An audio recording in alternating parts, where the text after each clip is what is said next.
Yeah. Coronavirus. Shit is real.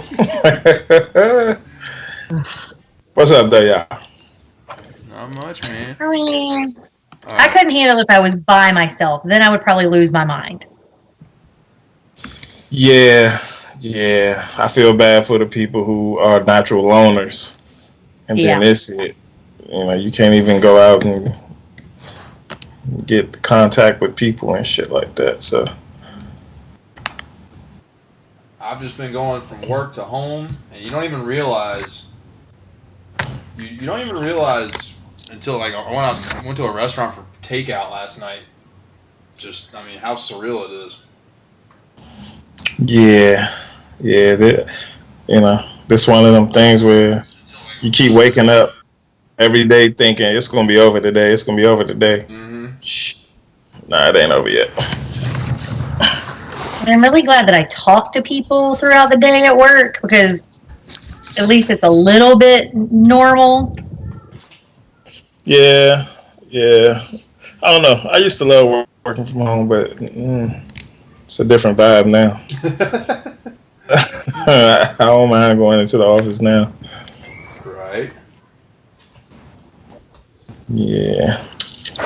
So today we have a new, maybe controversial, but I don't think it'll be controversial. Is once we explain what we're doing. Right. So I think that's something we should do first. That way, people don't just completely lose it. Right. People, aka Brandon Shelton.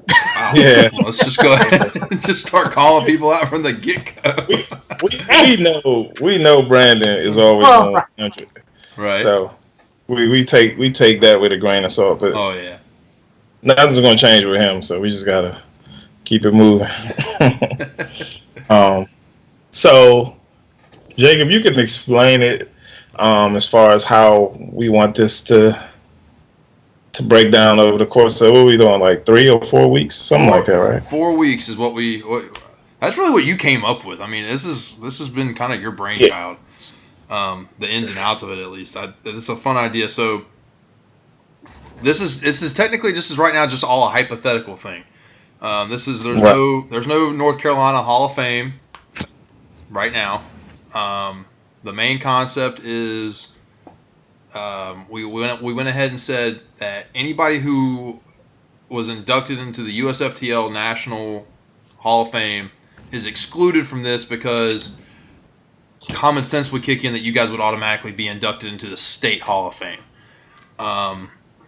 Makes sense. And if you think about it, like North Carolina, I say this just based on the numbers. Outside of Florida, North Carolina has the largest amount of teams that go to nationals, that travel. Everyone says they travel well, but the numbers didn't lie. I think they said there was almost 200 teams last year, maybe more, maybe a little less. And that's just across all the different formats that were based out of North Carolina. So we have a ton of talent here.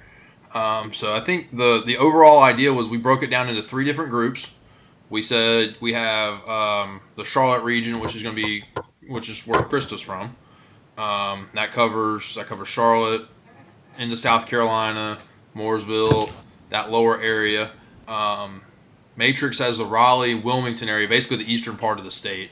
That covers Fayetteville, Wilmington, Raleigh, like I said. And then we have the Triad area, which that's where I'm at, which covers Greensboro, High Point, Winston, just that overall area. So what we said was each of us came up with 5 nominees. And of those 5 nominees, we're going to narrow it down to 2 per group. So where Krista's got 5, Matrix and I are going to narrow that group from 5 to 2 of her group of people. My group of people, Matrix and Krista, are going to narrow from 5 to 2. Krista and I will narrow Matrix's down from 5 to 2 as well. The thing is this is not the top 5 overall. This is just a group of 5. We have, really, there's about 50 names from each of us that we could probably put down. But we said that we're going to take we're going to do this for 4 weeks, and we're going to take the 2 names that we narrow down to from each group, and we're going to put them in another hat. And at the end of the 4 weeks, we're going to take those top, 24 names? I think it is, because we'll come out with 6 names each week.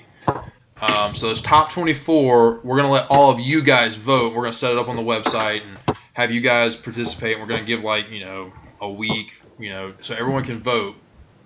And we're going to take the top 10 and we're going to say that's who would be inducted into the North Carolina Hall of Fame if we had one. Right. Now this is all for fun. It's not like we're really doing this right now or anything like that. But Jacob, this shit is real. We locked in the house. This shit is real. Or you should be locked in the house. If you're not, you should be. Right. So, all right. Well, nobody's gonna take this lightly. Trust me. I really absolutely. Feel like it won't be taken lightly. I just try to put my disclaimer out there. So up on the slide, each one of us has got, like I said, 5 names put up on the slide. So when it comes to your slide, I'll just let you guys talk through it. I'll let you guys talk from the first one down to the 5th one. I don't know if it's gonna pop up for y'all. Let me see if I can't make that happen. Hold on. Before you put my slide up, send it to me real quick. I gotta make sure I got the right 5 that I'm Right. looking to talk about today. Oh boy. But look, while you doing that, I want to also explain to people that. Yeah.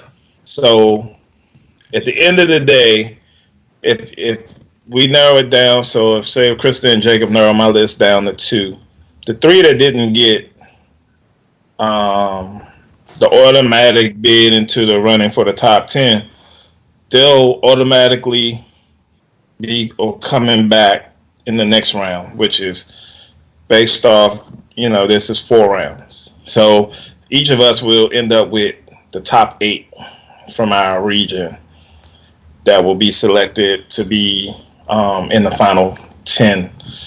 And like Jacob said, it's all hypothetical, man. But we're going to try our best to make it as if it would be, if it were to say we were having a banquet and this was real.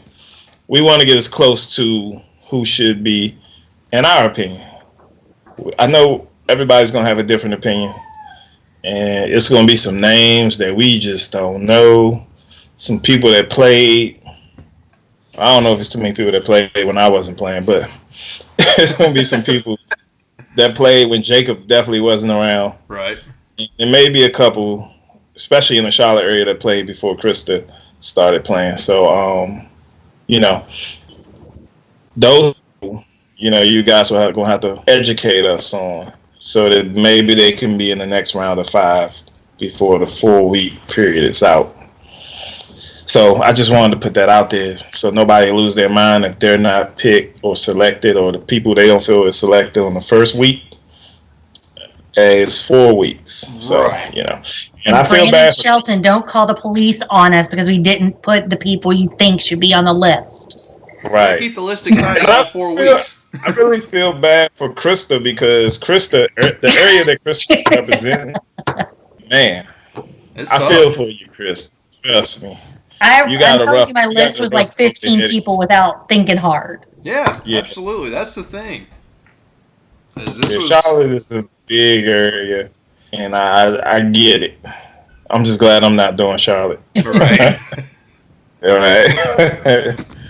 But all right, Jacob. I think I'm ready. All right. Hold on. Let me look at what you sent me real quick before. Please tell me it's right. All right. No, I wanna change that. Okay. All right. All right. Oh, this is gonna be you. All right.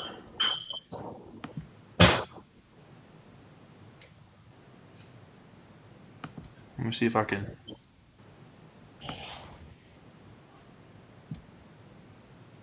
For this first week, that's how I want to do it. All right, hold on.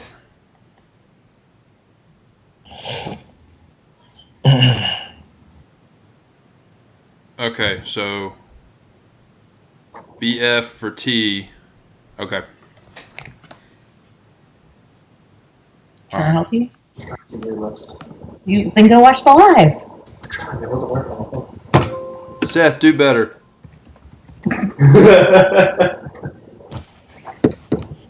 Brandon Shelton, tell me later. Okay. All right, so. Hold on, Jacob. Yeah.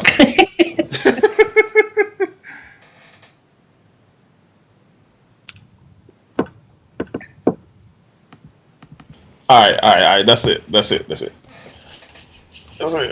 I'm good now. I can speak on those. I'm prepared to speak on these people. This shit. Yeah. Okay. Dang it. All right, let's roll. I'm sorry for holding up the process. You're all good. All right, so here's what we're going to do. So we're just going to we're going to start with Charlotte, right? So, Krista, you're going to go first. Sucks for you. I know, I'm just waiting for my phone to start going off. All right. With people messaging me. So your first one is Mike Tarver. Okay. You really can't talk about the history of Charlotte Flag without Mike Tarver. He's played 9-man, he's played 7-man, he's played 5-man, and now he's playing old man 5-man. Yeah. I mean, they've won with the Bulls 3 in a row for 35 and up. I think it's 3. Don't give them extra championships. Don't do that. But nah, I mean, Mike goes back to even before I was even playing. You know, when I came in, he was still in his prime. Not that he's not now, but he just has played the game so long and at such a high level consistently. I don't think there's any way that you can't include Mike Tarver in the conversation. Yeah, Mike is tough. I agree with you. Yep. I like Mike. I was say Matrix. He's been winning almost every format. Yeah, he's been winning on every level. Like, yeah, Mike is good. He's definitely, in my opinion, a candidate for the Hall of Fame for sure. And also in addition to his skill set, he's a very loyal player. He doesn't hop teams. He's played consistently with, you know, the same teams on and built successful teams versus, if a team's not as successful, then he goes and plays for another team. You know, he's kind of built from the ground up to where now, you know, they're winning. It's, you know, there's no real way around it. Right. So Mike is solid. I like that's a strong one. He definitely, I don't see how he won't be in your top 2, but hey, me and Jacob, we get the final say on that. This is a tough one. Yeah, definitely. Who else you got? So all right. And this is in no particular order before anybody freaks out. No, I think we need everybody to understand that my list is in no order either. Just all five of my people are equally yoked, in my opinion. Yep. All right, so your next one's gonna be Kelvin Pop Robinson. Got Pop. Pop did not introduce the dip, but Pop brought the dip to Charlotte. I just feel like Pop is such a game changer and can play so many different positions in so many different formats. It's hard to name something that he wouldn't be good at. I've seen him play quarterback. I've seen him play receiver. I've seen him play safety, linebacker, rusher, blocker. He does it all. Yeah. Yep, absolutely. Yeah. I would say he's probably one of the most dangerous players with the ball in his hand. Yeah, that's Lil Bro. Lil Bro be balling. Yeah, he definitely, you can't knock Pop skills. That's for sure. Like I like Pop because he's very competitive. Like, he's quiet, but He's very competitive. Right. That's what I like about him the most. Like you see it more when you play with him, but he's quiet. But Pop want to win. Yeah. I like that about Pop. There's- I don't know about I really don't know who bought the dip, but between him and what's his name? TB. Who is TB? Bunting plays in Fighting Cancer. No, I'm talking about Oh. what's the Breon. I think that's his name from Bex. Debris. Debris. Yeah. My bad. Debris. Between him and Debris, man, I just be like, fuck it. I'm a tackle between them two. So yeah, they're like, to me, like a Steph Curry type. They're very influential. Yeah. Because of how they changed the offense and flag, especially in North Carolina. So yeah, Pop is definitely a good selection. One thing outside of Pop's skills, I will also say, is Pop will help you, teach you, practice with you. If you ask him something, he will teach you a different way to do it. He worked with me on hip moves, just where he taught me a way to use my skill set to do a hip move, which may be different from his hip move or Matrix's hip move or whomever. And that's one of the things that also, I feel like lifts Pop, is he's always willing to work with people. Yeah. Cool. I like Pop. That's a good, strong selection. Yeah. The other thing about him, too, is that there's very few people that, when they get the ball, they can score at any point. Mm-hmm. And he's one of those few people who, he can flip a switch and he can make 4 guys miss. He can make 7 guys miss. It's just all about the time, I guess. Yeah. Pop on the right team, unstoppable. Right. Just plain and simple. Yeah. All right, so your next one. My next one is a little bit of a cheat, I believe. It's all right, though. All the Bex brothers. All right, so my next one is all of the Becks as a unit, which is Chad, Weston, Seth, and Travis. If you've never played against them, you have no idea what you're in for. You see the 4 of them and think, oh, these 4 little white boys, we're going to play, we're going to body them up, we're going to win, they don't have a chance. And before you know it, they've dumped a little 3-yard pass, pitched it back 47 times, and now they've scored. Mm-hmm. Yeah. They definitely changed the way you win in 5-man. Yep. RDU, they set the original blueprint to how you win in 5-man. And then Bex, they kind of just scrapped that blueprint, gave everybody a new blueprint, and hit it. And now they just have a niche in 5-man that's unmatched. Yep. But nobody can argue that all 4 of them, like you said, they definitely deserve top billing. Like, I don't have no disagreements with them. Yep. You know what I'm saying? I just like when they bring out the best in you, because they're going to score. So, they pushed me and my team to the limit, and we won a national championship playing against them. And then we had to go through them every time from there just to get a championship or anything. And it just wasn't happening. They've been kind of on top of their game since then. So, yeah, I can't argue with Bex. They fucking hard to beat, man. Plain and simple. Yeah, they definitely were smart. And when you talk about Mike Tarver and him building the team, Bex, with what they did with their defense, from when I first played them with that old defense to the defense they have now, it's just like night and day, man. Like, their defense is tough. So with that defense and their offense, they're gonna be around winning championships for a long time. They're young. They're yes, young. they're all very young. Yeah. So I remember when they first really started traveling, coming up to Greensboro. This is when the Rush brothers were putting tournaments on in Greensboro, and it was true to their name, the team name, Bex Plus One. It was It was just the four of them and one or two other guys. Very, very few The one people. guy was their cousin. There you Wow. go. Yeah, one was a cousin. But they would get in shootouts with these A teams. They couldn't stop them on defense, but they would, they've been playing this offense for, close to 10 years now.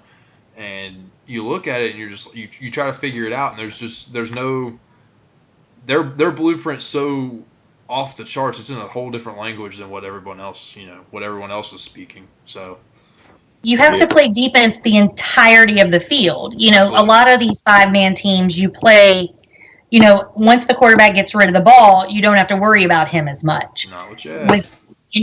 With the four of them, especially as a unit, you can't, because you don't know who's going to get the pitch back, who's going where, who's throwing a block, because as much as Travis blocks, the other three do as well. Right. Yeah. I think that's, to me, their biggest strength is blocking. Yep. I mean, I know they have the pitch back offense and all that, but I think none of it works without the efficiency of their blocking. They really have good blockers up front, and I think that dictates everything. Because they're slowing down rushers who would normally kill any other team. They're standing them up and holding them up, and Chad with time is just dangerous. But yeah. So Beck's definitely strong. Yeah, your list is fire so far. All right. So All right. Next one would be. We've got Facile Blango. He doesn't travel as much anymore, but he's another one that was playing when I came into the flag world 10, 11, 12 years ago.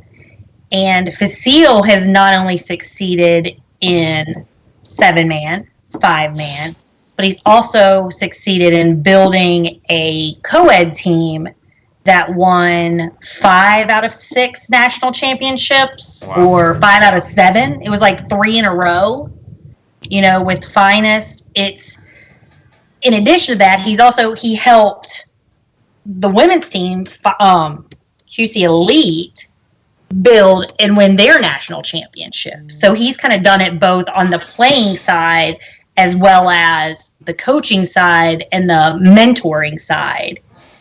Yeah. He's another one who will help you with anything. He is one of the smartest players that I have ever played with, played against, refereed. I referee him in my, in our little local league. It's just, he is an extremely smart player. Yeah, I like Facile. I don't have much experience with him because he played the non-contact styles more, but I remember him coming up and playing with Brandon's team in TFFL, and they were hard to beat. And I know I started playing against him when we were both kind of at the end of our careers, but I love his resume. Absolutely. I have a similar kind of mentality. I love to help build teams. So that alone, in my opinion, puts him, in good graces with me, because I feel like when you're doing that, you're giving back to the sport. So, yeah, I like Facile. Especially as we get a little older. Right. I've never seen him in his prime, I'm going to be honest, but just knowing what I've seen and knowing his resume, I'm pretty sure that this is a great selection. You can speak to it more than me, but yeah, I like Facile. I never hear him argue with anybody. He's always calm. He is. He almost tells them what they're going to do or how they're going to react before anything is to become an argument. Right. I got you. Yeah. Well, yeah, that's. I like his resume. I'm not gonna lie. And I haven't even seen him play as much as the others you named, but right. Still, I love his resume. I love what he got going on, especially with those two teams you named. I just know they're in the co-ed arena. They're just fucking legends as far as teams go. Mm-hmm. Yeah. All right. And Krista's last nominee. Last but certainly not least. Not at all. Is Maurice Torrance, or Phenom, as most everyone knows him. Phenom will go through you, over you, around you. He doesn't care. He is going to catch the ball. He is coming down with it. He is making a block. He is doing whatever it takes for his team to win. He's played, again, 9-man, 7-man, 5-man, old man, 5-man again. And honestly, him in the 35 and up 5-man is scary. Because he is in the best shape of his life. He will tell you he lost weight, he put on muscle, and quit smoking. It's insane. I remember playing with Phenom, 5 or 6 years ago even, and we would be in a girl play, and he would say, Krista, just throw the ball up, I'll go get it. And Phenom's not the tallest guy in the world. You're thinking somebody 6'4" is going to say that, not somebody, Phenom's probably 6 foot. I don't know. Right. And I would throw it up and he would go get it. It didn't matter where it was, who was around, who wasn't around. And that's what he would do. And he's still doing that to this day. Yeah. I didn't know him until about 4 years ago in 5-man when I was playing with, I can't remember the name, the Blitz 5-man team, right? So I was, me being Matrix, they were like Matrix. Somebody on Phenom's team was like, guard Matrix, make sure you stop him. And I'm thinking, shit, ain't nobody stopping me. Man, this dude was strong as hell. He was strong as a bear. And he kept fucking jamming me at the line. I couldn't get off. I couldn't get off the line to save my life. And then he caught like a one-handed pick. You know what I'm saying? Like, so I had to start playing old man ball. I started holding them, pulling them like, it's like, shit, fuck this. You know what I'm saying? I had to get some other angles on him. But if I never played against him that day, I would think, nah, he ain't that good. But I saw it with my own eyes, so I know Phenom is good. And then I just lost to him, at Nationals in 35 and over, so I'm very familiar with him. I think he's, one of the greats as far as players coming out of Charlotte, like, especially to be still doing it at this age. I mean, he's not old as me, but you know what I mean. Like, to be 35 and still be able to do shit you were doing at 21 that's all right there. Right. Yeah, Phenom's a problem. He came up to I think it was the first tournament I put on in November of 2018 with Bex. Never heard of the dude, never seen him, and he walked away I think with defensive MVP. He was one of the MVPs, and he plays at another level, and especially being able to play 35 and up still and playing at A level consistently. I mean, right. Yeah, that's what Phenom stuff. Right. Out of your whole list, in their prime, I mean, I'm not even gonna say outside of anybody. Out of your whole list in their prime, Phenom is hands down the best athlete. Absolutely. Yeah. On that list, like I mean, and I don't even think nobody on that list will argue with that. Like, right. Shit. No, I think all of them would agree with us. Yeah. I mean, Mike Tarver's been throwing to Phenom for 10 years. Right. So yeah, he's definitely a strong candidate. I like Phenom. Glad I got a chance to play against him. Well, all right, Matrix, what are we doing? We got to narrow these 5 down to 2. I'll go next. That way you can, your area, they're more sensitive. So I'll go next. You know what I'm saying? So do we want to narrow this down now, or do we want to get through all 3 of us and narrow it down at the end? No, let's narrow Krista's down. All right. That way her phone could be blowing up as we're going through my list, I guess. Save us a little bit. So, for me, a person that I think is going to move are going to be in her top 2 is Tarver. I vote him as one of the top 2. Okay. I don't know where your vote lies, but I definitely vote him as one of the top 2 that make it into the top 2 out of Krista's list. Just off longevity and just what I've seen him do and what I've known his teams to accomplish. I think Tarver will be one of the top 2. Right.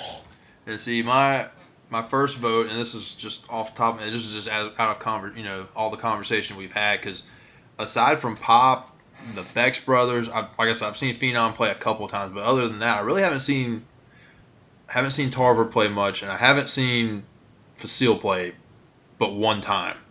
And that was with Conspiracy Theory down at Nationals for the game I think he played with them. So my first vote, just based off of what we've talked about, goes with Phenom.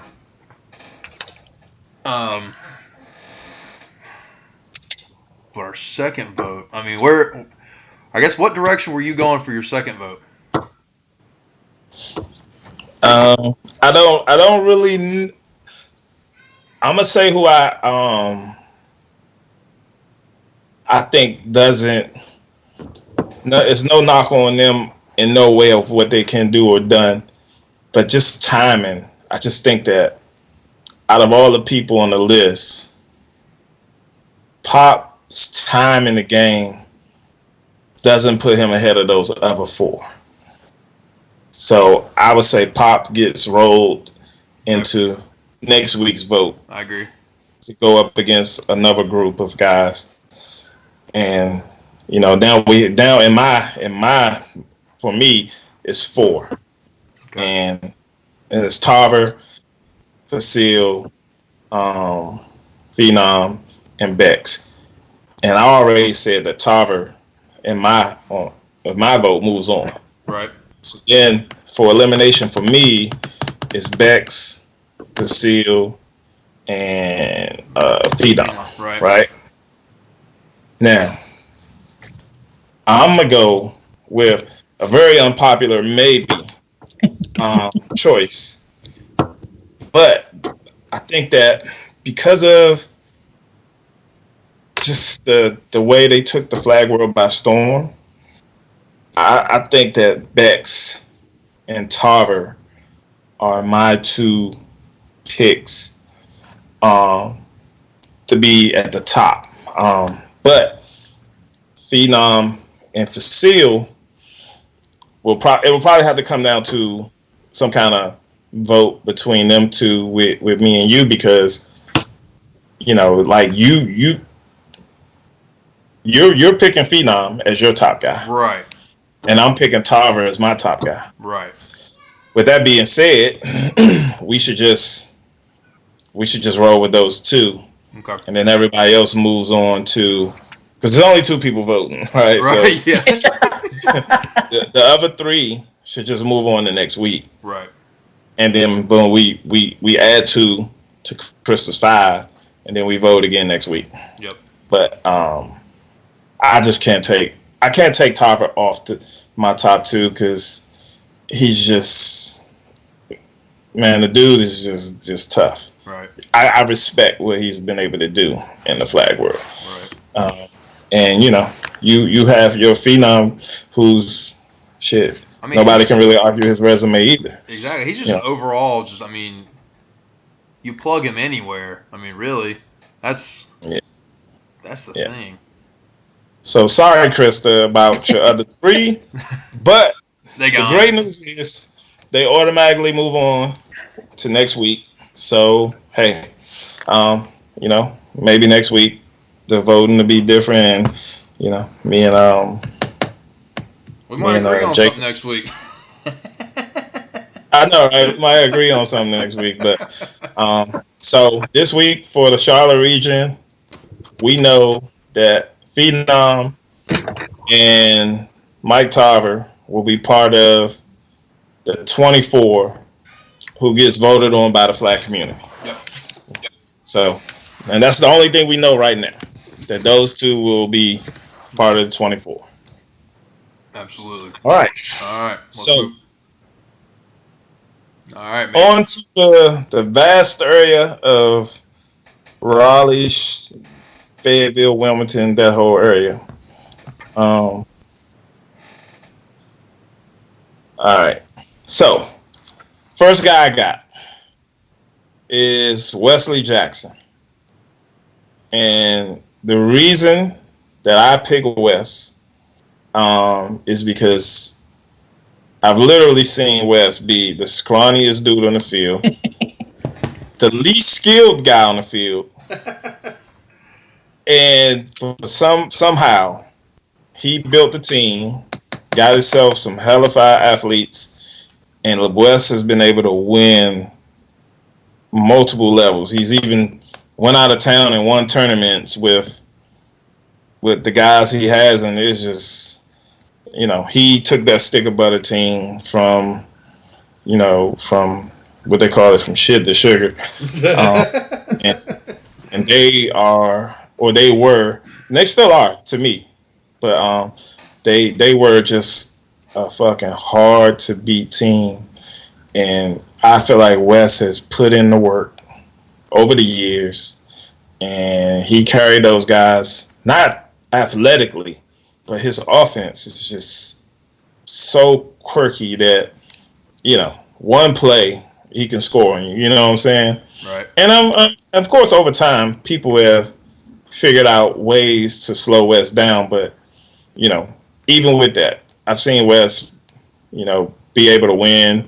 And he had a couple combo teams where he was able to have some success. But just his work ethic and the work he put in, I think that Wes is definitely a solid choice for me. So he's one of my 5 for the day. And he's my first guy that I want to nominate. So the first time I ever played 5-man, my second game ever was against Stick of Butter. We lost, naturally. But he grabbed me immediately after, and he spent about 20 minutes walking me through how 5-man works. He's always been one that not only does he know what you're going to do on defense before you do it, just where you're standing, he can tell you about 2 plays ahead what he's getting ready to do and how you're going to respond to it. And he teaches the game. I mean, people talk about they learn more in 20 minutes of talking to him about 5-man than they had in 2 years of playing. And he's just a true ambassador of the game. That's definitely a great description. He just he plays now. I think that just life for him carries him in other directions where flag football is not naturally a priority. But he's been playing for so long. I mean, any significant tournament, he's there. He's still down at nationals and competing at a high level every year. And it's with the same core group of guys. I mean, he's been playing with those guys for as long as I've been playing, and he doesn't change. So that's my take on him. Yeah, Wes is tough. I like Wes. Yeah. So that was Wes. Yep. So my second guy, a lot. I don't know how much controversy this will bring. I don't think that it should bring any. But my second guy is going to be Eric Bland. There we go. I'll just put your whole list out there. And the reason I say Eric Bland is because Eric Bland does a lot of things behind the scenes to, get his team in position to win.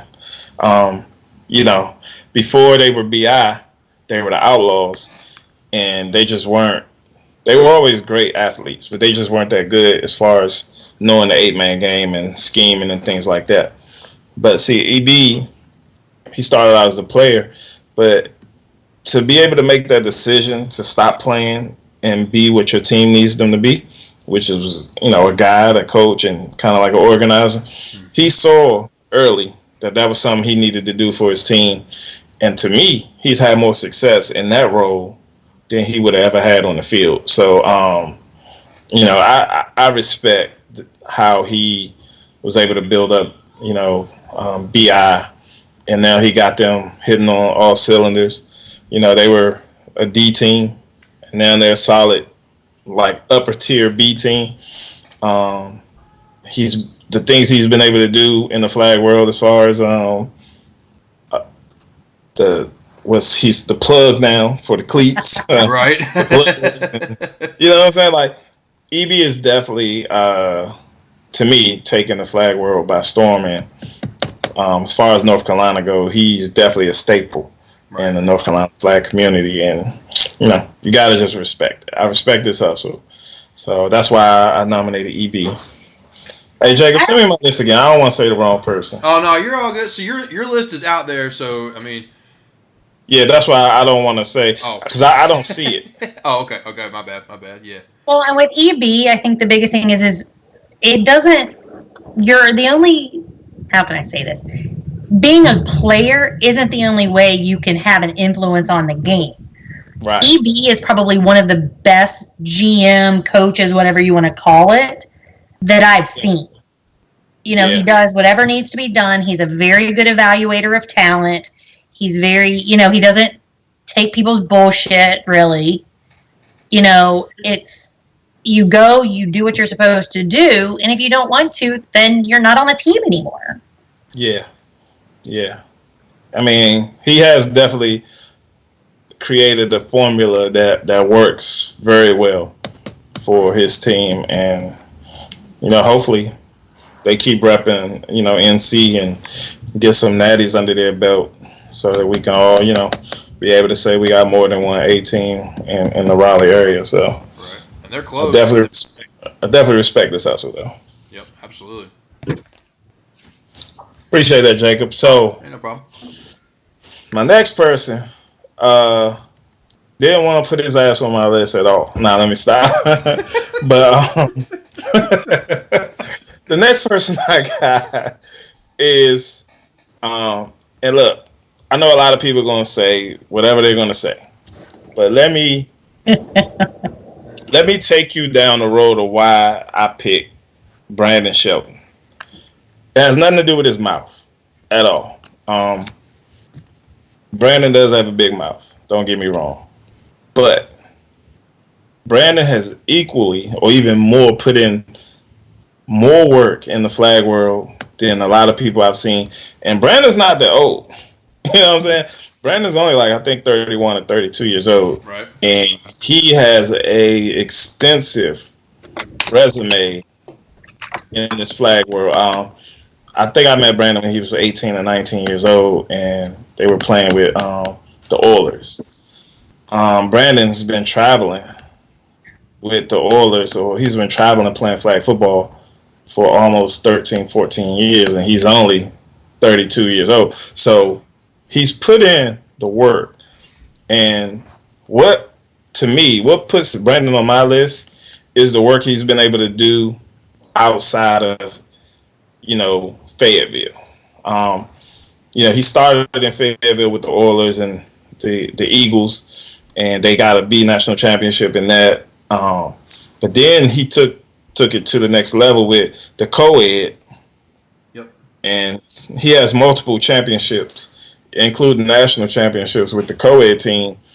And, he's done some things in the 7-man world too, but his co-ed credentials, in my opinion, puts Brandon over the top. And I think he definitely deserves to be on the list because he's 13, 14 years in, only 32 years old, and has multiple national titles, and still can play, in my opinion, at that high level. And then you take that with some of the success he's had with RDU and some of the success he's had with playing with the athletes later on. But if you take Brandon's championship pictures and made a slideshow, you'll be watching that slideshow for quite a long time. That slideshow be going longer than we're talking right now. Right. So I definitely think Brandon deserves it. His sportsmanship is horrible. horrible. Yeah, I'm just gonna be honest. It's horrible, but I can put that aside because football is one of those sports where I feel like if you put the work in and you show a passion for it, people can look past some stuff. Now, some of the shit he does, we get it. It's completely irritating, but just going off his credentials and what he's done in the flag world, I think that he definitely deserves to be nominated because when you know him as a person, he does give back. Like Brandon definitely cares about the game. Right. He has that old man vibe, which is hard to get around sometimes, but he definitely cares about the game of flag and definitely reps NC every chance he can. So I don't ever see him kind of shine away from representing NC and to the fullest. So I select Brandon as one of my picks. I think Brandon's a good pick. I mean, Brandon just is a polarizing person because he does have such strong opinions and a strong personality. I know a little about that because, believe it or not, I have a strong personality. No. Yeah, we know. But as far as on the field, I don't think there's any question that Brandon has as much success, if not more, than any of us could bring up. Right. Yeah, he's definitely a success story when it comes to flag. He, you talk about him just as a player. He's as physical. He can pop you in the mouth in a heartbeat. No matter who he's lining up against. But when he also has the finesse, I mean, he can play any format at the highest level and compete with the absolute best of them. But you also said something too, Matrix, when you talk about how he reps North Carolina and how passionate he is about speaking up about what he does for the game. I remember 2 years ago he came when he was moving back.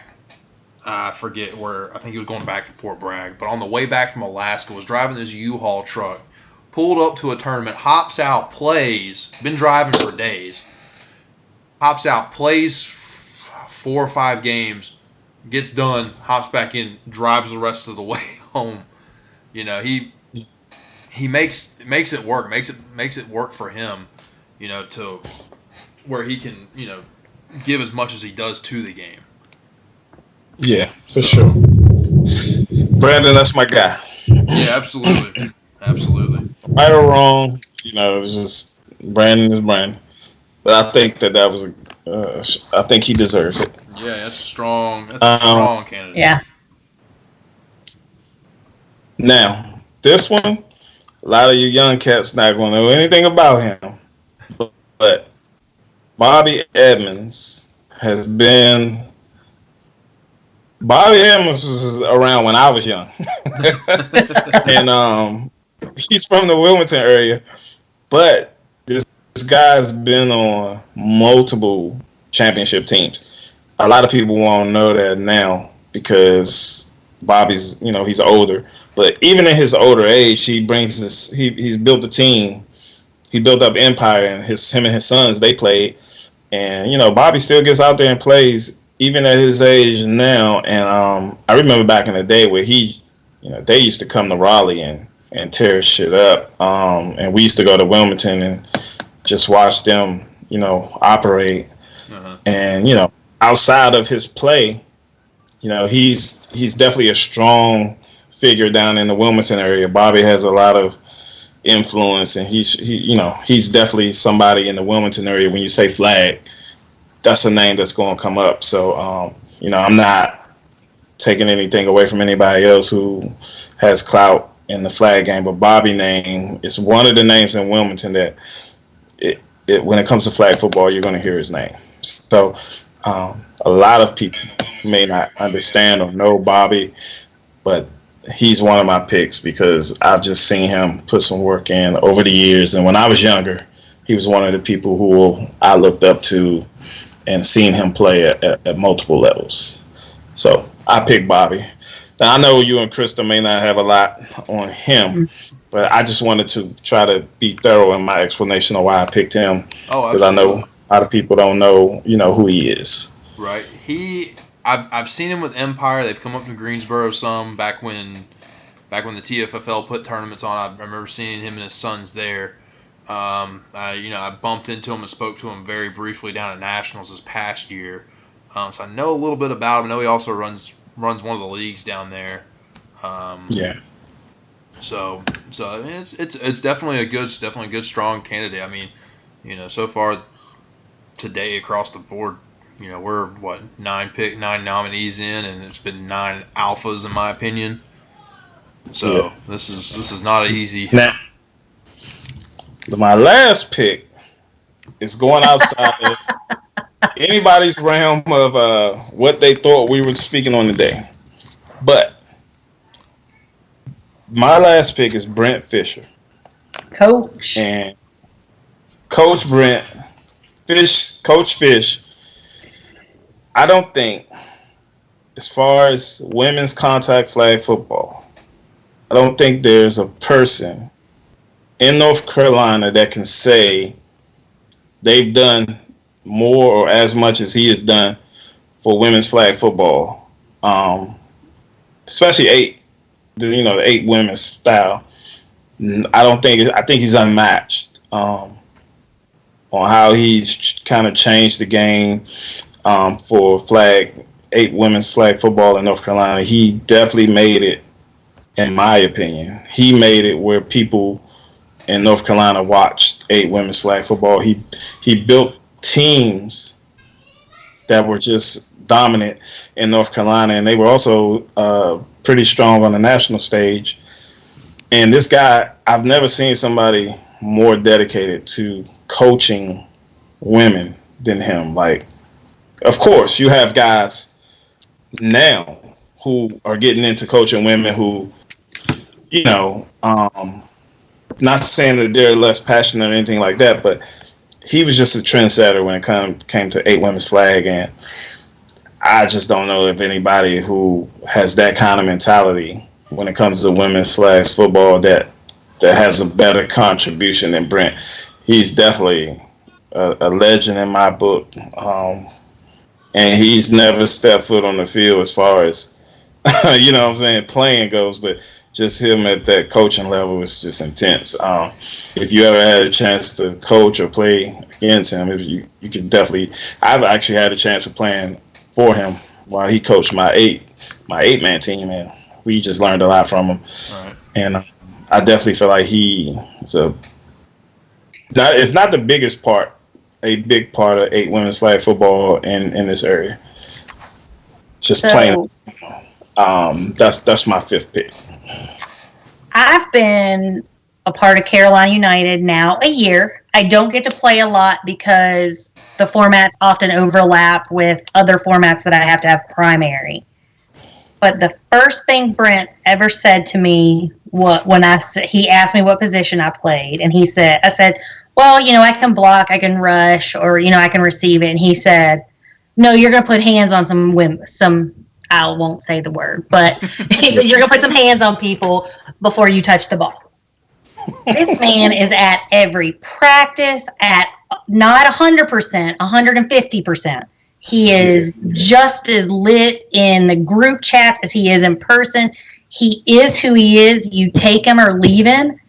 But he is one of the most knowledgeable human beings that I know, especially in women's. Like, I've seen him play some formats. I saw him play with y'all in the church league, this past season. But as far as football knowledge, flag football knowledge, he has forgotten more than most of us will ever know about flag football. Yeah, Brent is definitely a student of the game. Then he's a teacher of the game at the same time. So it's like it's hard to outmaneuver somebody who main focus is to outmaneuver you at every turn. So he definitely makes it hard. I feel like the only reason he doesn't win more is the talent pool that he may have to pick from. I think when it comes to regions or parts of the country, you're not going to get the same grit that you would get from maybe a Chicago and a DC. You're not going to get that kind of grit from the women in North Carolina. So I think that plays a part into why he doesn't win more. But he definitely gives his players the tools to win. So, the fact that he doesn't have more national championships is no knock on him. I just think he just knows what the fuck he's doing. So that's my fifth pick. He does not back down from a soul. If he feels that you have slighted him in any way, shape, or form, he is going to call you out by name, tag you in a post, say your name on a live, whatever it takes to make sure that you know that he's not going to put up with it. Yeah, Brent, that's my guy. All right, so y'all ready to hurt my feelings? I don't think there's not a single person on your list. I'm not as familiar with Bobby, so I can't speak one way or the other there. I don't think there's anybody on your list that shouldn't be. Right. Yeah. Okay. That's where this is difficult. Is we're putting nominees up that nobody. I mean, everyone of course could have their own argument, but everyone on here has a valid case to be selected. So Krista, where are you at? I gotta go, Brent. Okay. You can't talk about women's flag in North Carolina and not say Brent's name. Right. Women's contact flag. So here's where I'm at right now. So I look at this and I say, okay, resume-wise, Brandon Shelton right now should be the next one taken. I also look at ambassador-wise, and Brandon Shelton and Wesley Jackson, to me, and even EB, you throw him in the mix. I mean, all three of those guys right now, what they're doing, what they've done for flag football, and what they're doing, it makes it difficult. So, I mean, if I had to pick, I guess overall I go Brandon. So, yeah. All right. But I mean, but the good thing about it is Wes, EB, and Bobby, they move on to next week, right? And they'll have two new guys that they gotta beat out next week, but they move on. So I'm okay with Brandon and Brent. I think they're strong. They definitely, I think they have a chance of being in the final 10. Yep. So I'm happy that they're going to be part of the 24. So cool. All right. Jacob, you ready? You ready? Jacob, and your sensitive ass, people. Yeah, man. This is gonna be best fun. For last. I guess, man. This is gonna be fun. So when you talk about flag football in the Triad area, I mean, to me, the history goes back basically. What would you say, Matrix? TFFL started 2012, right around that time, 2011. Think about 4. Like I knew some guys who were playing flag about 4 years before TFFL. Yeah. Down in that area, it was the High Point League back then. Yeah, and see that's to me. I don't know anything about the High Point League, the Winston City League here. There would be a couple guys that like I think we took care of them last year, or before I brought you guys on and put them in the Camel City Hall of Fame, just because of what they did for around here. But they were more on a local level as opposed to a national level. Right. Those guys built it up around here. They were the ones who got me started.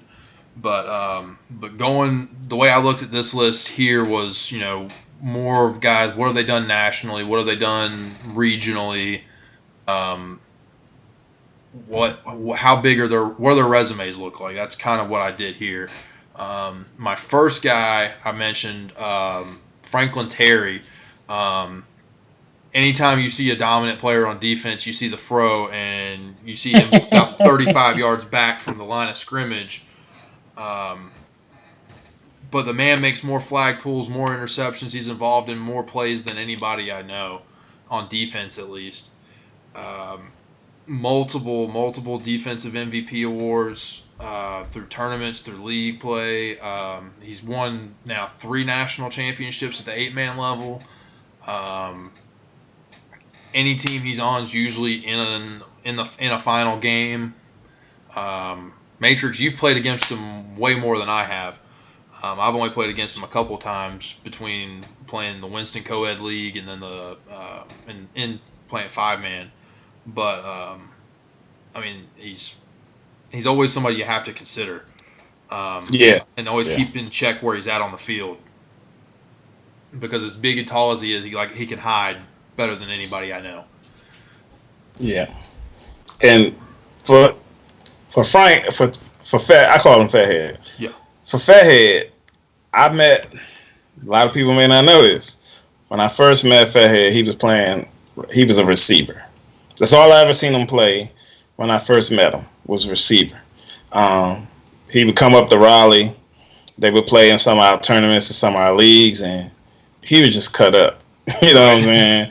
At the receiver position. He would come up with like 1 or 2 other guys, and they would play, you know, on teams, or they would bring up like a group of guys, but he was always just dangerous at receiver.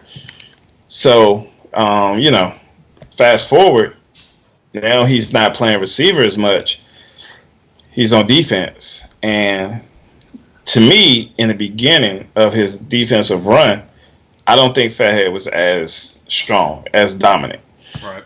But he took pride in the position, and he just made himself one of the better defensive players in the country.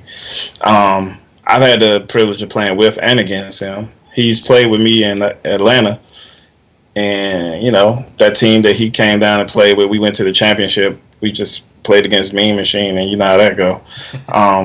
And then also, I played with him in TFFL, one of TFFL seasons, when they were, I think they were the Athletes, or they were the Bengals. Yeah. But, you know, I played with them. Me and a couple Thundercats, we played with them in that league. And we didn't win a championship that year, but, you know, it was a hell of an experience playing with him, Mike Key, and all those guys. So, right.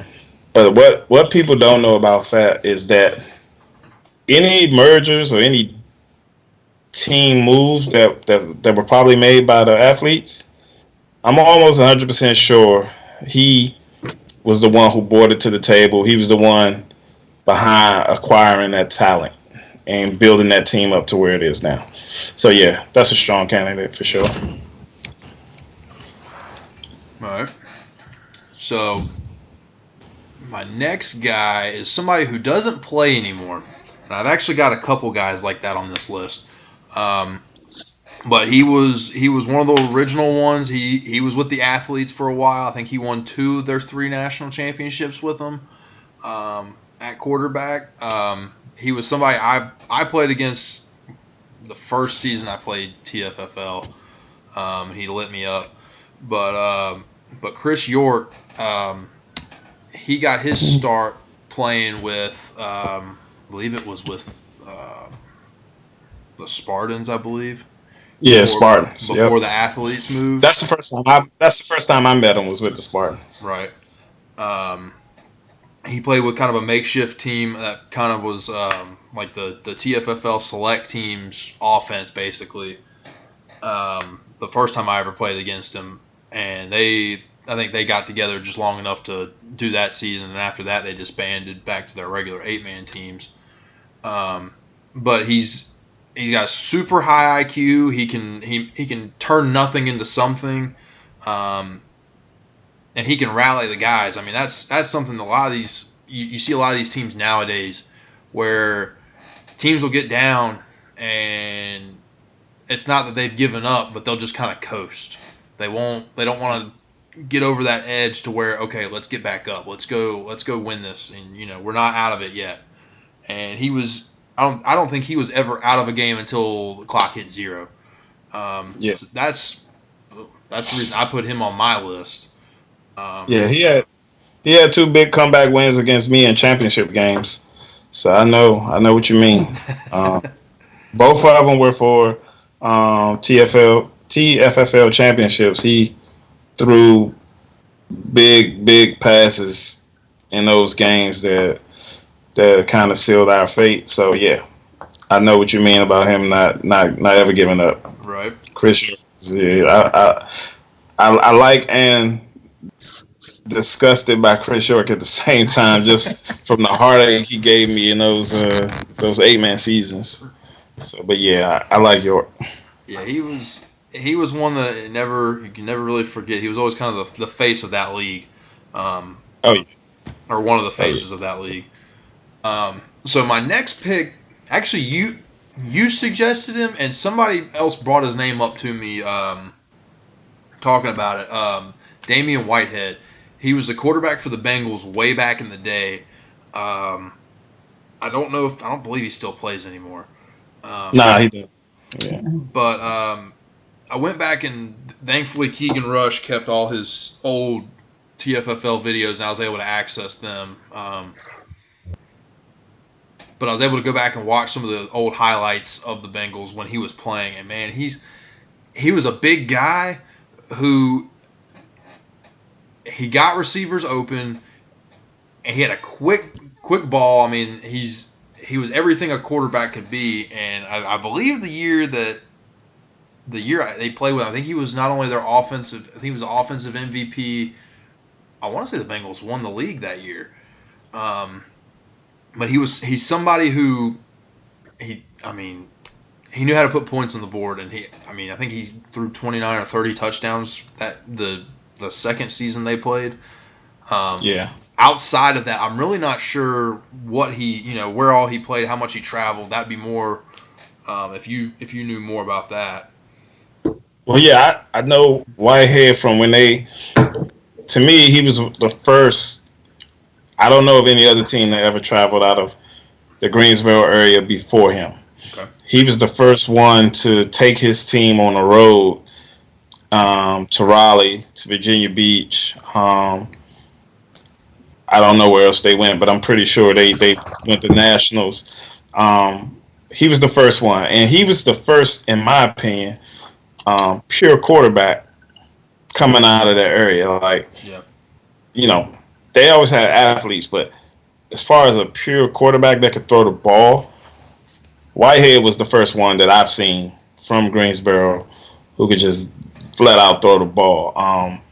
And to me, he definitely deserves acknowledgement for, putting Greensboro flag football on the map, because he was the first one to take them guys, to me, outside of Greensboro.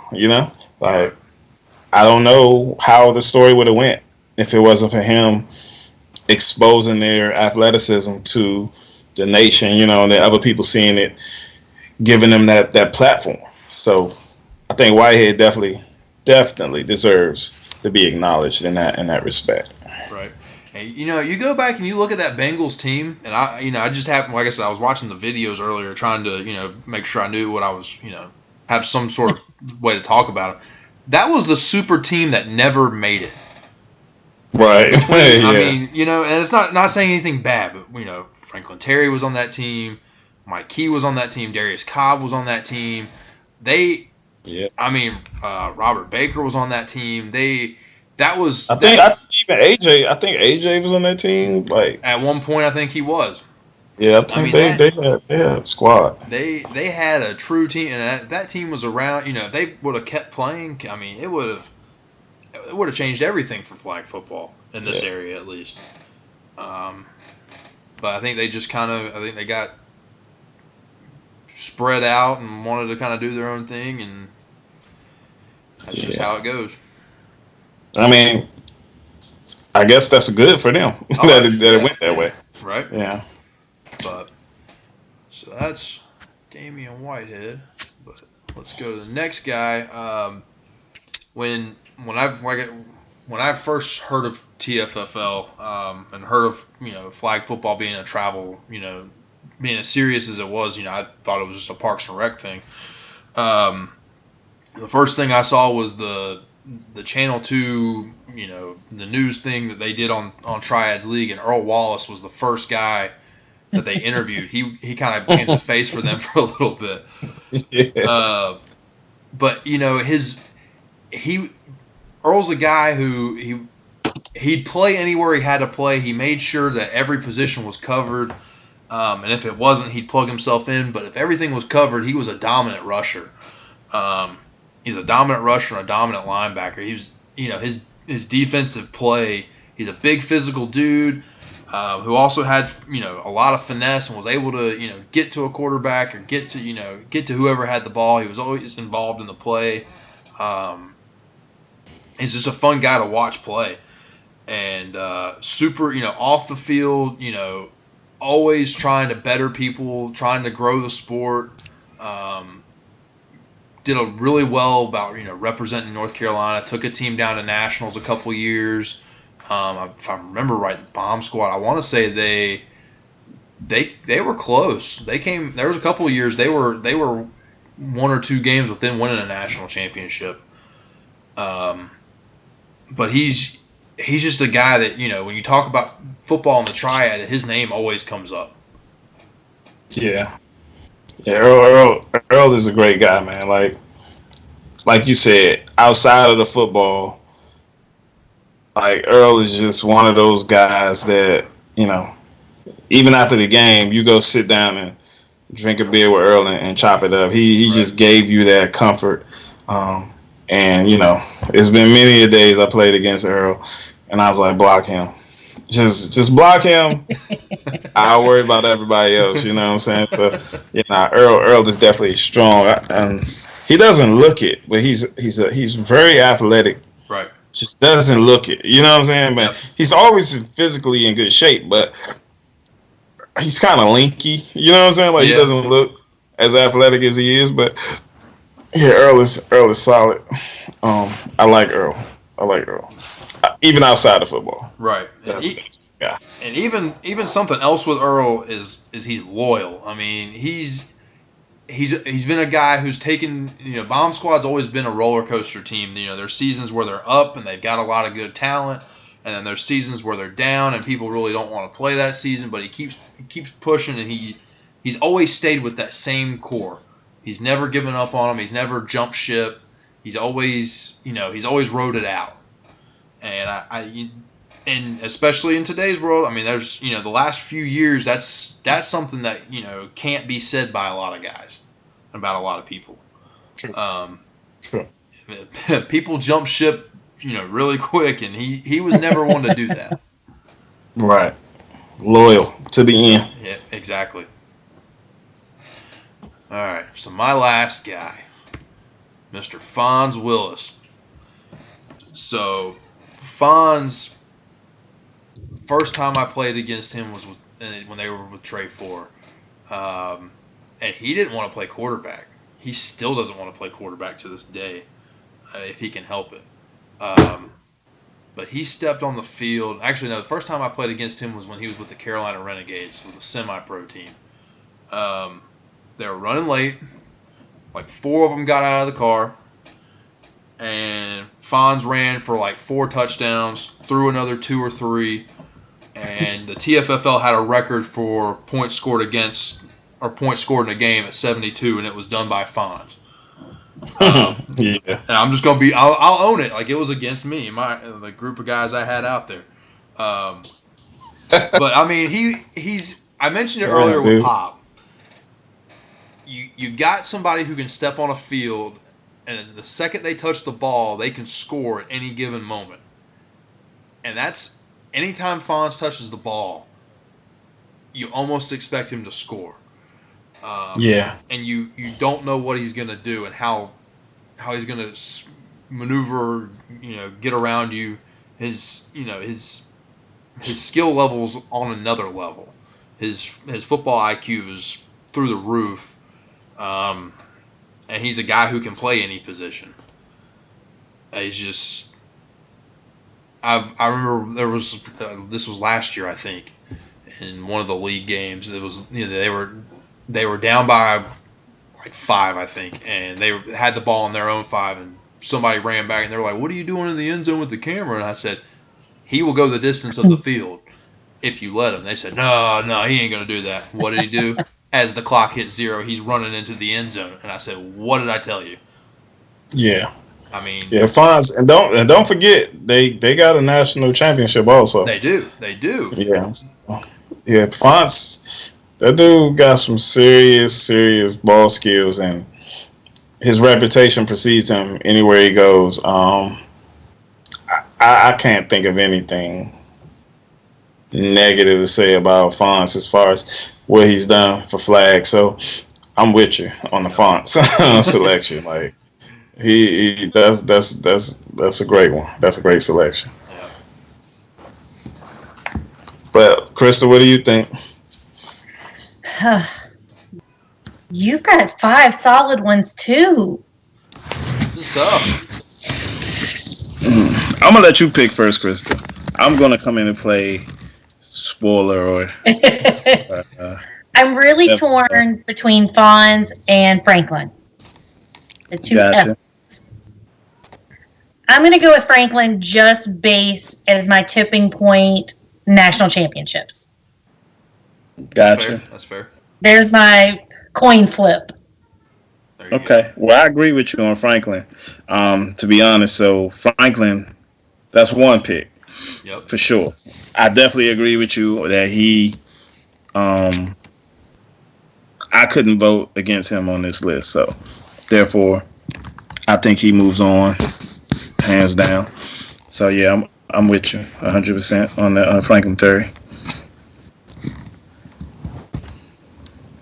So what would be your second guy? I guess are you saying your second guy would be Fonz, or you saying? Yeah, but I think you get the other pick. I think Franklin was his spoiler. So now okay. he's got to decide again. Yeah, now I gotta make a tough decision. Okay. Shit. Oh man. I'm gonna go with biggest impact I feel like this list had on me. That's the fairest way I could think of doing it. So, Franklin Terry, he had a very big impact on me because, like I said, he played out of everybody on this list. He might have played with me the most. So, with him being gone, I would have to, even though he's done so much, and he was the spark that lit the fire for the Greensboro area, I think I'm gonna pass on Whitehead and let him move on to next week. If that's who you choose to select next week, but I think I'm gonna pass on him. So that kind of brings it to what, 3? Yep. So you got York, you got Fonz, and you got Earl. Earl.